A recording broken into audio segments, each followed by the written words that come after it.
Bismillah, Assalamualaikum warahmatullahi wabarakatuh. Waalaikumsalam warahmatullahi wabarakatuh. Innal hamdalillah nahmaduhu wa nasta'inuhu wa nastaghfiruhu wa na'udzu billahi min shururi anfusina wa min sayyiati a'malina may yahdihillahu fala mudilla lahu wa may yudlilhu fala hadiyalah.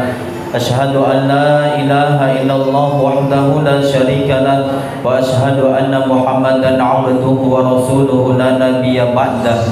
Ya ayyuhalladzina amanu taqullaha haqqa tuqatih wa la tamutunna illa wa antum muslimun. Ya ayyuhalladzina amanu taqullaha wa qulu qawlan sadida yuslih lakum a'malakum wa yaghfir lakum dhunubakum wa may yuti'illaha wa rasulahu faqad faza fawzan 'azima. Wa kama qala Rasulullah sallallahu alaihi wasallam ittaqillaha haitsu ma kunta wa atbi'is sayyi'atal hasanata tamhuha wa khaliqin nasa bi khuluqin hasanin. Amma ba'du. Alhamdulillah, tidak bosan-bosannya kita senantiasa bersyukur kepada Allah Subhanahu wa taala atas segala limpahan nikmat dan karunia-Nya, nikmat iman, nikmat Islam.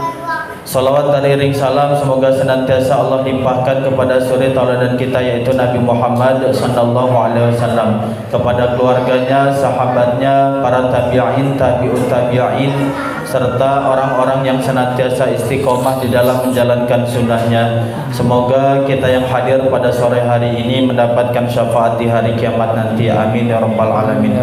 Baiklah, kepada seluruh pengurus Yayasan Ibnu Sulaiman Al-Faruq yang dirahmati Allah Subhanahu wa taala, insyaallah agenda kita pada sore hari ini yaitu adalah kegiatan buka bersama yang insyaallah khusus diadakan khusus untuk pengurus Yayasan Ibnu Sulaiman Al-Faruq. Marilah kita buka acara kita pada sore hari ini dengan melafazkan basmalah. Bismillahirrahmanirrahim. Mungkin tidak lama, langsung saja kepada guru kita Ustadz Muhammad Nurdin.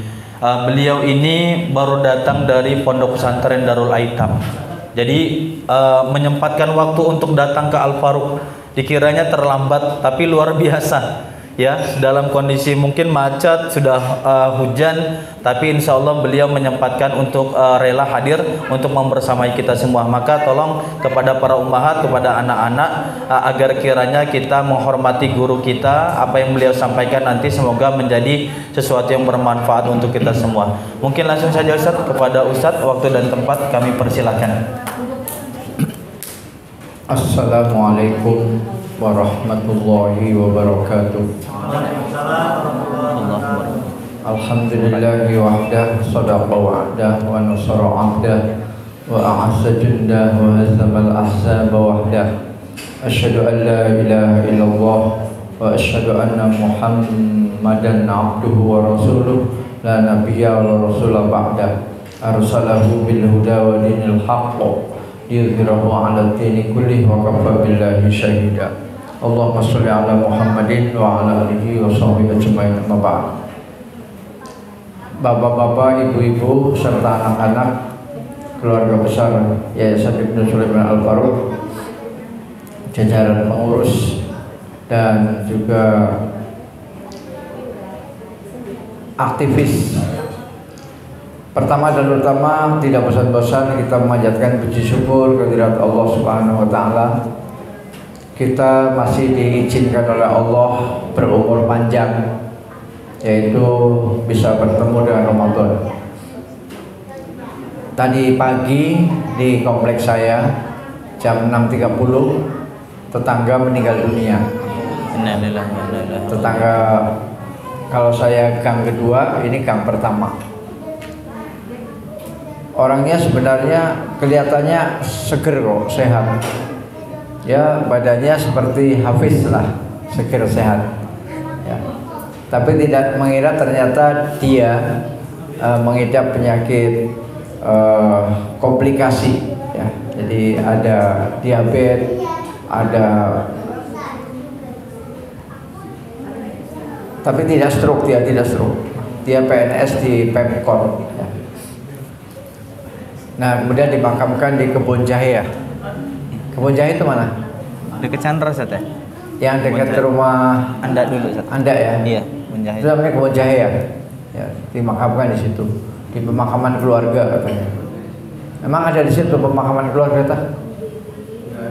Nggak ada ya? Katanya ada itu. Nah, jadi pemakamannya tidak di tempat saya, di dekat kompleks saya, tidak. Artinya dia hanya diizinkan ikut Ramadan hanya separuh ya, karena ini kan sudah 17 ya, sudah 17 hari. Semalam saya mengisi nuzulul Quran, diiringi dan disambut dengan hujan deras sekali. Alhamdulillah jamaah isanya kosong ya. Jadi snacknya itu sisa satu kardus gede, snack sisa karena hujan deras ya. Saya pun kehujanan ya. Semuanya harus kita syukuri ya. Hujan juga rahmat, kemudian juga kemarau juga perlu ya, karena kalau hujan kebanyakan bisa banjir ya, kalau kemarau kebanyakan bisa kurang air ya. Saya berpesan kepada kita semua dengan sebuah hadis Nabi SAW, lis-shaimi farhatun indal fitri wa farhatun indal liqa'i rabbi ya.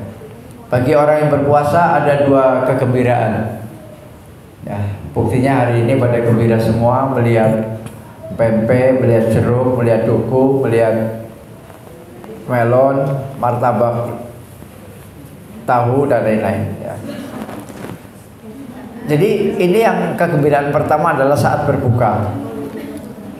Begitu gembiranya sampai terbentuk sebuah tradisi atau adat, yaitu kuliner setiap sore.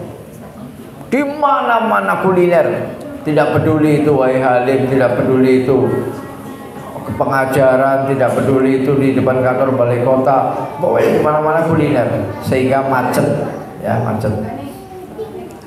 Dan mereka itu semua keluar rumah, yang naik motor, yang jalan kaki, yang bawa mobil. Tujuannya cuma satu, cari bukaan.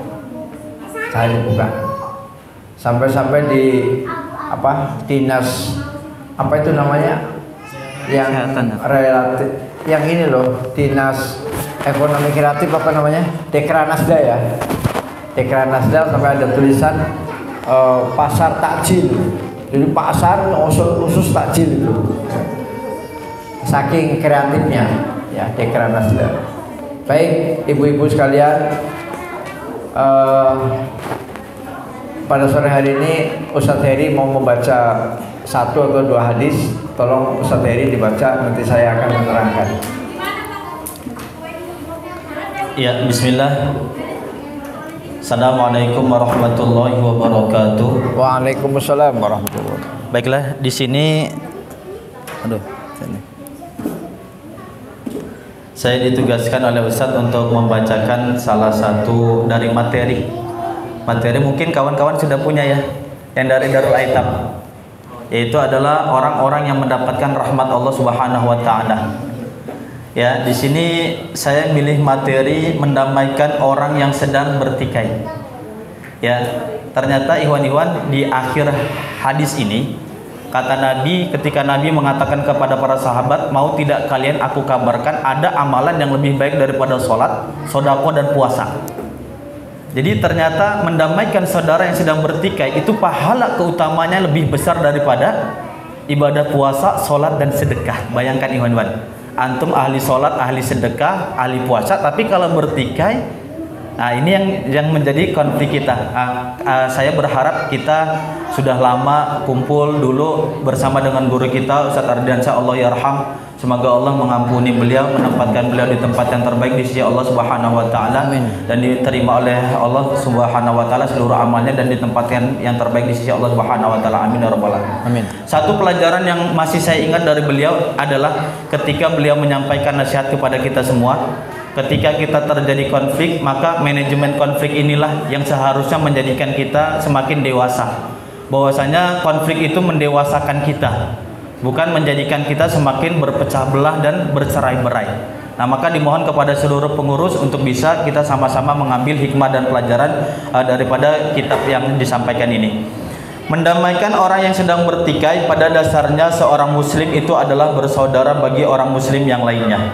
Maka kita diikat oleh iman menjadi saudara, sehingga persaudaraan yang diikat dengan iman itu lebih kuat daripada persaudaraan yang diikat dengan nasab. Sebagaimana Allah Subhanahu wa taala berfirman, a'udzubillahi minasyaitonirrajim, innamal mu'minuna ikhwah. Sesungguhnya orang-orang yang beriman itu bersaudara. Al-Qur'an surah Al-Hujurat ayat yang ke-10. Rasulullah SAW juga bersabda, al-muslimu akhul muslim, la yadhlimuhu wa la yakhdhuluhu wa la yakdzibuhu wa la yahqiruhu. Kata Nabi, seorang muslim itu adalah saudara bagi muslim yang lainnya, sehingga dia tidak boleh menzoliminya, dia tidak boleh menghinanya, tidak boleh mendustakannya, dan tidak boleh merendahkannya. Hadis riwayat Imam Muslim.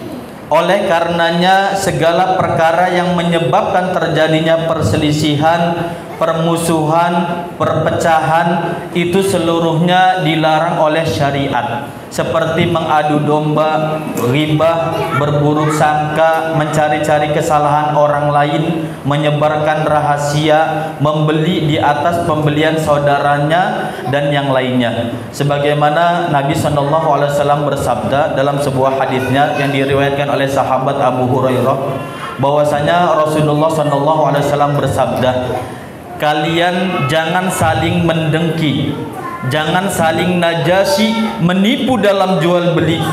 Janganlah kalian saling membenci dan jangan saling membelakangi, yang dimaksud adalah saling bermusuhan. Janganlah sebagian kalian membeli barang yang sedang ditawar oleh yang lainnya. Hendaklah kalian menjadi hamba Allah yang bersaudara. Nah, apalagi perselisihan dan permusuhan merupakan perkara yang sangat tercela dan dapat menunda datangnya ampunan Allah Subhanahu wa taala. Jadi ikhwan-ikhwan yang dirahmati Allah Subhanahu wa taala, tolong dicatat ya, ini orang yang berselisih itu ternyata yang menjadi salah satu penyebab tertundanya rahmat Allah dan ampunan Allah Subhanahu wa taala. Bahkan yang paling kita takutkan itu nanti hadis berikutnya adalah sholat kita tidak akan diterima oleh Allah selama kita berselisih. Nah, maka Rasulullah SAW bersabda, tuftahu abwabul jannah yaumal itsnaini wa yaumal khamsina. Pintu-pintu surga dibuka pada hari Senin dan hari Kamis. Maka akan diampuni setiap hamba yang tidak menyekutukan Allah dengan segala sesuatu apapun, kecuali seorang hamba yang memiliki permusuhan antara dirinya dengan saudaranya. Maka akan dikatakan, kata Allah, kata Nabi, tundalah pengampunan dosa dan kesalahan mereka sampai mereka saling berdua itu berdamai. Maka ikhwan-ikhwan yang dirahmati Allah Subhanahu wa taala, inilah permusuhan yang juga menyebabkan sholat seseorang tidak diterima oleh Allah Subhanahu wa taala. Sebagaimana Rasulullah SAW bersabda, salasatun turfa'u lahum sholatuhum fawqa ru'usihim shibron. Yaitu ada 3 golongan yang sholatnya tidak akan diangkat meski 1 jengkal dari kepalanya. Yang pertama adalah seseorang yang mengimami suatu kaum sementara mereka tidak menyukainya. Ini adalah golongan yang pertama. Golongan yang kedua, seorang perempuan yang bermalam sementara suaminya dalam keadaan marah kepadanya. Ini adalah kelompok golongan yang kedua. Dan yang ketiga adalah 2 saudara yang saling bermusuhan. Maka selama dia bermusuhan, ini yang kita takutkan sholatnya tidak akan diterima oleh Allah Subhanahu wa taala. Maka sebab itu di dalam Al-Quran kita dapati banyak ayat yang memerintahkan dan keutamaan daripada mendamaikan orang-orang yang bertikai, orang-orang yang bermusuhan. Sebagaimana Allah Subhanahu wa taala berfirman, a'udzubillahi minasyaitonirrajim, fattaqullah, bertakwalah kepada Allah, wa aslihu dzata bainikum, dan perbaikilah hubungan di antara sesamamu, wa atiullaha wa rasulahu in kuntum mu'minin, dan taatlah kepada Allah dan Rasulnya jika kalian orang-orang yang beriman. Al-Quran surah An-Nahl Al-Anfal ayat yang pertama. Jadi jamaah yang dirahmati Allah Subhanahu wa taala, iwan-iwan, ayat ini menunjukkan bahwa perbuatan mengislahkan, memperbaiki hubungan antar sesama muslim yang sedang berselisih, yang sedang bertikai, itu adalah ciri orang beriman yang sejati. Sebagaimana Allah Subhanahu wa taala berfirman, la khaira fi katsirin min najwahum illa man amara bi shadaqatin aw ma'rufin aw islahin bainan nas wa may yaf'al dzalika batigha'a mardatillahi fasawfa nu'tihi ajran 'azima. Jadi kata Allah Subhanahu wa taala, tidak ada kebaikan pada kebanyakan bisikan-bisikan mereka kecuali bisikan-bisikan orang yang menyuruh manusia untuk memberi sedekah, menyuruh manusia berbuat yang ma'ruf, atau mengadakan perdamaian di antara sesama manusia. Dan barang siapa yang berbuat demikian karena mencari keridhaan Allah, maka kelak kami akan berikan kepadanya pahala yang begitu sangat besar. Al-Quran surah An-Nisa ayat 114. Maka inilah betapa pentingnya mengislahkan dan mendamaikan sesama muslim yang bertikai. Sampai-sampai untuk mewujudkan hal ini, Islam memperbolehkan seseorang berdusta untuknya, padahal asal hukum berdusta itu adalah haram. Sebagaimana kita sama-sama mengetahui bahwasanya berdusta dalam rangka mendamaikan dua muslim yang bersaudara itu adalah salah satunya diperbolehkan. Berdusta di dalam kita mengatakan kepada istri kita, "Bi, makanannya asin nggak?" Padahal keasinan kita menyenangkan hati istri kita. Dan berdusta dalam rangka di medan peperangan, dalam rangka kita menyusun siasat. Nah, maka iwan-iwan yang dirahmati Allah Subhanahu wa taala, inilah yang dijelaskan oleh Nabi, la yahillul kadzibu illa fi thalathin. Ya, tidak halal, tidak boleh berdusta kecuali dalam 3 kondisi. Seseorang suami yang berbicara kepada istrinya dalam rangka untuk menyenangkannya. Yang kedua, dusta dalam peperangan. Dan yang ketiga adalah dusta dalam rangka mendamaikan manusia yang sedang berselisih. Hadis riwayat At-Tirmidzi dihasankan oleh Syekh Albani. Maka dalam hadis yang lain, Rasulullah SAW bersabda, lam yakdzib man nama baina tsnaini liyusliha. Tidak dikatakan dusta orang yang berbohong dalam rangka mendamaikan antara 2 orang yang sedang berselisih. Hadis riwayat Imam Bukhari dan Imam Muslim. Maka ikhwan-ikhwan yang dirahmati Allah Subhanahu wa taala, dari sini kita dapat mengetahui bahwa mendamaikan 2 pihak yang bersengketa merupakan ibadah yang mendatangkan pahala yang begitu sangat besar. Maka sebab itu termasuk ibadah yang manfaatnya berkaitan dengan orang lain. Karenanya dalam sebuah hadis Rasulullah SAW bersabda, ala ukhbirukum bi afdala min darajati siyami was salati was sadaqah. Qalu bala qala islahu dzatal bain. Iwan-iwan yang dirahmati Allah Subhanahu wa taala, inilah sebagai penutup daripada, yaitu adalah mendamaikan orang yang bertikai. Kata Nabi, maukah kalian aku kabarkan tentang suatu hal yang lebih utama daripada derajatnya pahala solat, pahala puasa dan sedekah? Maka para sahabat menjawab, tentu ya Rasulullah. Maka Rasulullah SAW bersabda, yaitu adalah mendamaikan seseorang yang sedang bersengketa. Pahalanya lebih besar daripada orang yang melaksanakan ibadah puasa, solat dan sedekah. Maka ikhwan-ikhwan yang dirahmati Allah Subhanahu wa taala, kita sebagai orang yang beriman, ahli solat, ahli ibadah, ahli puasa, jangan sampai kita masih menaruh rasa dendam kepada saudara kita sesama muslim.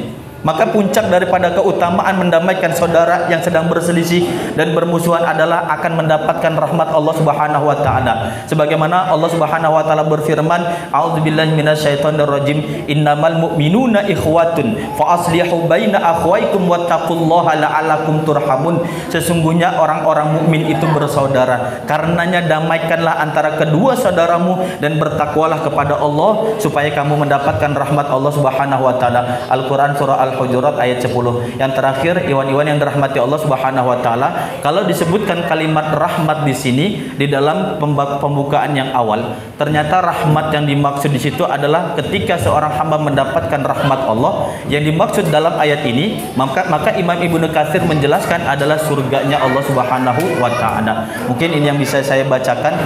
Untuk lebih dijelaskan lagi kepada guru kita Ustaz Muhammad Nurdin, kepada Ustaz waktu dan tempat kami persilakan. Jazakumullah khairan katsiran kepada Ustaz Heri. Kalau didengarkan suaranya itu mirip Ustaz Ardiansah ya. Mirip. Saya dari tadi menghayal tadi, ini kayaknya suaranya mirip dengan Ustaz Ardian. Suaranya kencang, keras, volumenya keras. Kalau saya kan suaranya pelan, ya. Kalau saya suaranya pelan. Baik bapak-bapak, ibu-ibu yang tadi sudah sama-sama kita dengarkan, luar biasa. Alangkah indahnya ajaran Islam, alangkah sempurnanya ajaran Islam, khususnya dalam hal merajut ukhuwah, persaudaraan.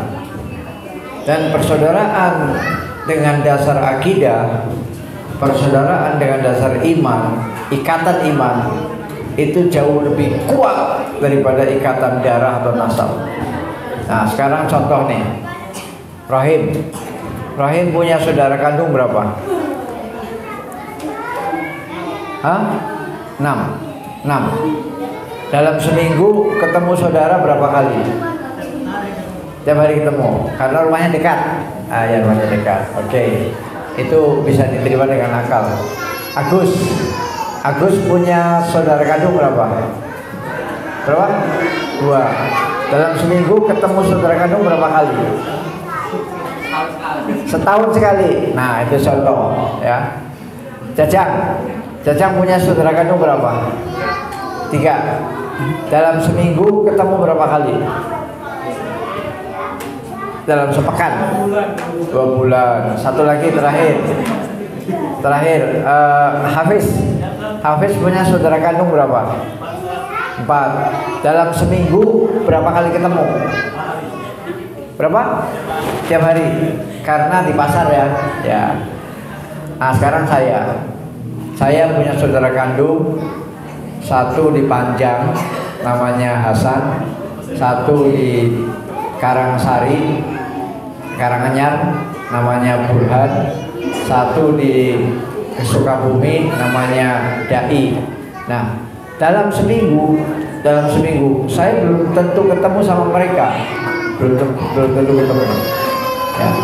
Tapi kalau dengan Al Faruq itu dalam seminggu itu pasti ketemu, ya, pasti ketemu, minimal sekali, ya, minimal sekali, minimal waktu Jumat berkah, atau waktu Ahad berkah, atau waktu pengajian malam Selasa, atau waktu pengajian malam Jumat, ya, malam Jumat atau malam Selasa, atau acara-acara lain. Minimal kita ini minimal seminggu sekali ketemu, bahkan bisa 2 kali ketemu, bahkan bisa 3 kali, ya. Nah, itulah hebatnya ikatan karena iman. Kalau kita dengan saudara kandung belum tentu seminggu ketemu sekali, belum tentu. Ada yang tadi setahun sekali tadi, Mas Agus. Saya ketemu sebulan sekali waktu pengajian keluarga sama arisan keluarga, sebulan sekali, ya. Jadi artinya ibu-ibu, bapak-bapak kita yang sudah diikat dengan ikatan iman dan tergabung di dalam Yayasan Ibnu Sulaiman Al Faruq, itu harus disadari sepenuhnya bahwa ini adalah nikmat Allah, ya.